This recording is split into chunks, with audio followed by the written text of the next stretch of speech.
గుడ్డిగా ఆ గ్రద్ద మీద నమ్మకం పెట్టుకోకు. మాట మాత్రం తేడా రా నీకు అని హెచ్చరించింది. ఇక ఆ తర్వాత నుండి ఆ పిచ్చుక తను అద్దెకు తీసుకున్న గ్రద్ద ఆటోని నడుపుకుంటూ రోజుకి బాగా సంపాదించేది. అలా వచ్చిన డబ్బులో గ్రద్దకి కడతానన్న అద్దె కట్టేసేది.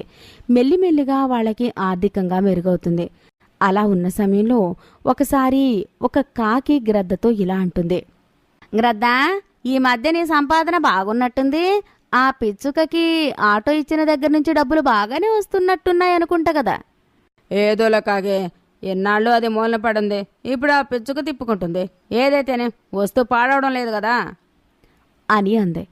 అప్పుడు ఆ కన్నింకాకి తను వచ్చిన పని ఇలా పూర్తి చేస్తుంది. నువ్వు అమాయకుడు కనుక అలా అంటున్నావు, కానీ ఆ పిచ్చుక మాత్రం నీ ఆటోతో బాగానే డబ్బులు సంపాదించుకుంటుంది. నీకు ఎంత ఇస్తుందో నాకు తెలియదు, కానీ ఎక్కువ మాత్రం